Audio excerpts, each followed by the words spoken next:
দাদা, আর কতদিন এইভাবে আমাদের ভাগ বাটোয়ারা ছাড়া কাজ করতে হবে?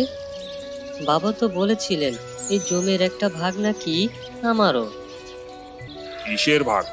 এটা আমার পৈতৃক সম্পত্তি। তোর মা ছিল আমার বাবার দ্বিতীয় পক্ষের স্ত্রী, আর তুই হলি সেই ঘরের সন্তান। তোর আবার কিসের ভাগ? কিন্তু বাবা তো বলে গেছেন। কোনো কিন্তু টিন্তু নয়, কাজ কর। বেশি কথা বললে ভাগ তো পাবিই না, বরং বাড়িতেও থাকতে পারবি না। যত সব।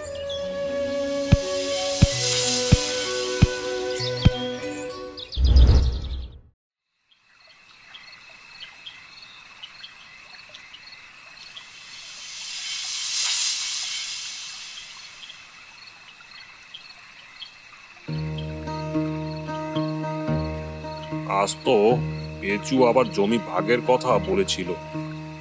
ওর সাহস কত! এ বাবা, ওর এত বড় সাহস হলো কি করে?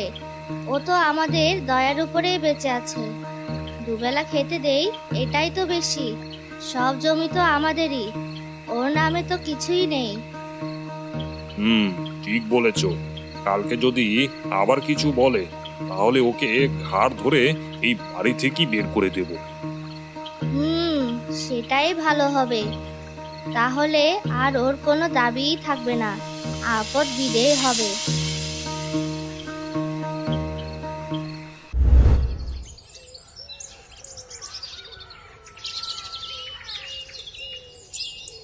পেঁচু, এই পেঁচু!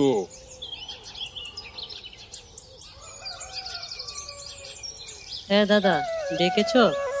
কোদালটা নিয়ে যাও তো।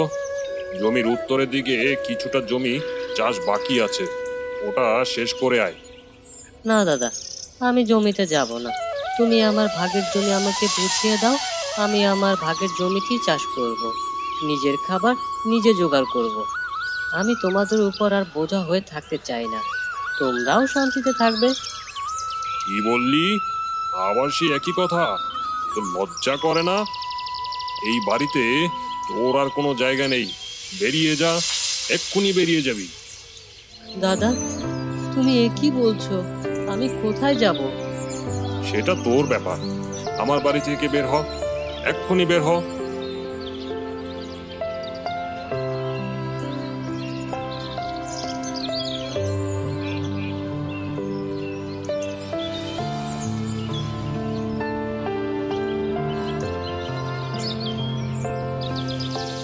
আরে বাছা,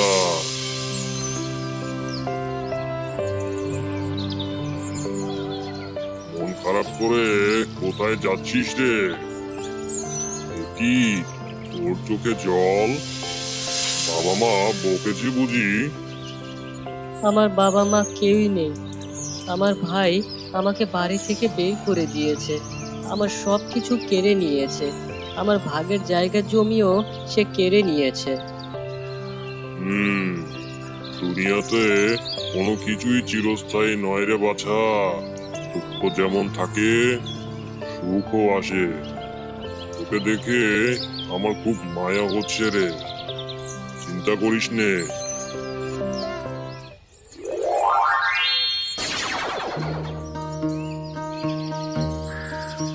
এই নে, এই বাঁশিটা রাখ। এটা কোনো সাধারণ বাঁশি নয় রে, এটা একটা জাদুর বাঁশি। যখন তোর খুব প্রয়োজন হবে এটা বাজাবি, কিন্তু বিনা প্রয়োজনে এটা কখনোই বাজাবি না। মনে রাখিস কিন্তু। জাদুর বাঁশি? হ্যাঁ রে, এই বাঁশির বিষয়ে আমি এখন কিছুই বলবো না। এর রহস্য তুই নিজেই বুঝতে পারবি।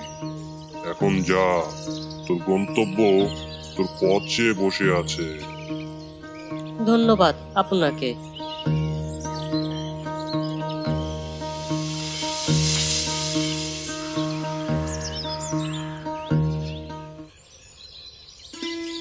উফ, অনেক ক্ষুধা পেয়েছে। হাতে তো কোনো পয়সা কড়িও নেই। কি করব বুঝতে পারছি না। জাদুর বাঁশি। গুরু সাধু বাবা বলেছিল এই বাঁশির কথা। তাহলে একবার বাজিয়ে দেখি তো কোনো কিছু ঘটে কিনা।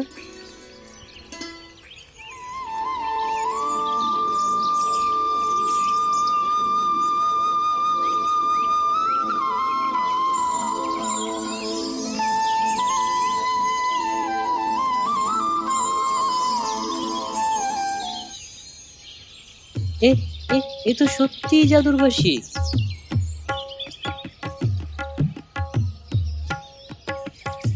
যাক বাবা, এখন এই টাকা দিয়ে আমি একটা বাড়ি বানাতে পারবো।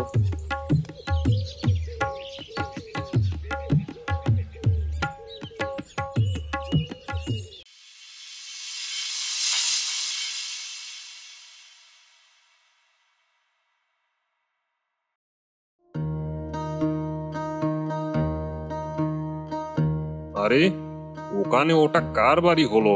কিছুই তো বুঝলাম না। মনে হচ্ছে কোনো ধনী লোক বাড়ি করেছে, কিন্তু আমাদের জায়গার উপর বাড়ি করার সাহস পায় কোথা থেকে, তাও আমাদের না জানিয়ে? বিষয়টা তো দেখতে হয়।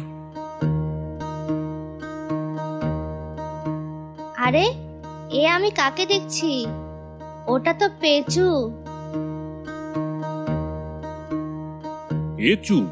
আরে হ্যাঁ, ও এত টাকা পেলো কোথায়? ওকে তো খালি হাতে ঘর থেকে বিদেয় করেছিলাম।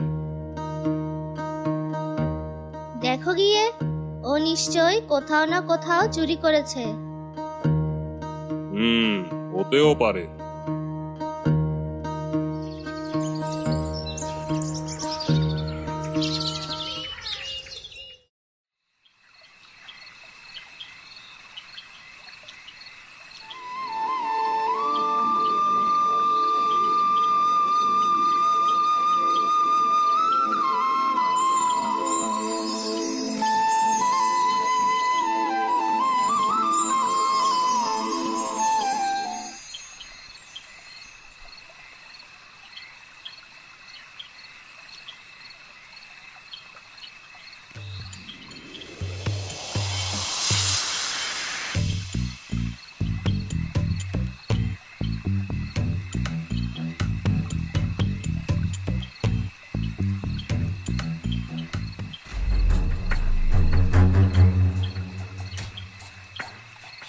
এটা কি?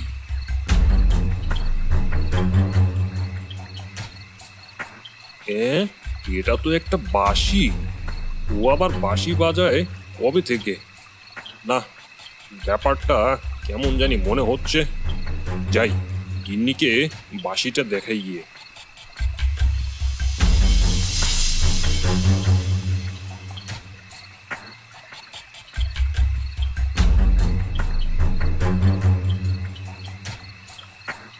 গিন্নি, ও গিন্নি, এই দেখো এসে। আরে, কি হলো? আরে এই দেখোই না, এটা দেখেছো? আরে, তুমি আবার কখন থেকে বাঁশি বাজানো শুরু করলে? হ্যাঁ, আরে এটা পেঁচু বাজাতো। বাজানোর সময় আকাশ থেকে কি যেন একটা পড়তো। তাই নাকি? এই এই, একটু বাজিয়ে দেখো তো, কোনো রহস্য আছে বলে মনে হচ্ছে। ঠিক আছে।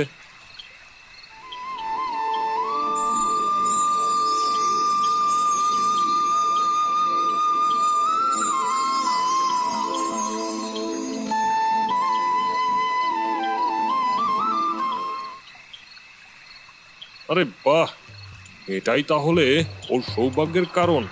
ভালোই হলো আমি ওর কাছ থেকে নিয়ে এসেছি। বেটা ভেবেছিল বাঁশি বাজিয়ে অনেক ধন সম্পদের মালিক হবে, সে ঘুরে বালি।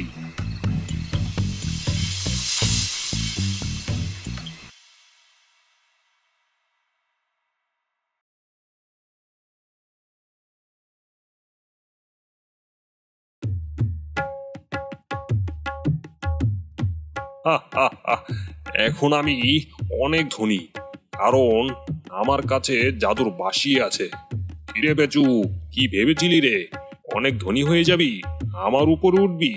এই দেখ আমার হাতে কি, এবার আমার পালা। আমিও টাকা উড়াবো, সবকিছু আমার হবে, যা চাইবো তাই আমি করতে পারবো। তুই গরিব, সেই গরিবই থাকবি আজীবন, বুঝলি?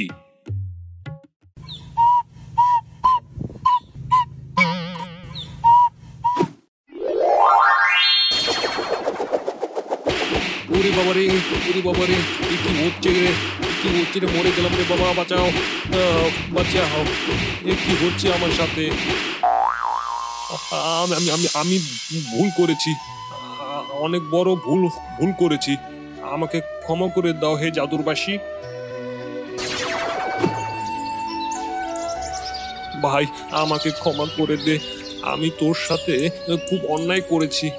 আমি তোর সব কিছুই কেড়ে নিতে চেয়েছিলাম, কিন্তু এই বাঁশি আমাকে আমার ভুলের শাস্তি দিয়েছে। আমি আমার ভুল বুঝতে পেরেছি। তোর ভাগের জমি আমি তোকে বুঝিয়ে দিব। আমার খুব শিক্ষা হয়েছে, আর কোনোদিন লোভ করব না। দাদা, তুমি তোমার ভুল বুঝতে পেরেছো, এতেই আমি খুশি। তোর ভাগের জমি সব তোকে ফিরিয়ে দেব, আর তুই যা হারিয়েছিস তার দ্বিগুণ দেব। শুধু আমাকে ক্ষমা করে দে ভাই। হয়েছে দাদা, আর বলতে হবে না। জায়গা জমি নিয়ে আমিও তোমাকে আর বলবো না। তুমি শুধু আমাকে তোমার সাথে ভালোভাবে খেয়ে পড়ে থাকতে দিও, এতেই আমি খুশি। আমরা আবার ভাই ভাই হয়ে থাকবো। আমাকে ক্ষমা করে দিও ভাই। আমিও আমার ভুল বুঝতে পেরেছি।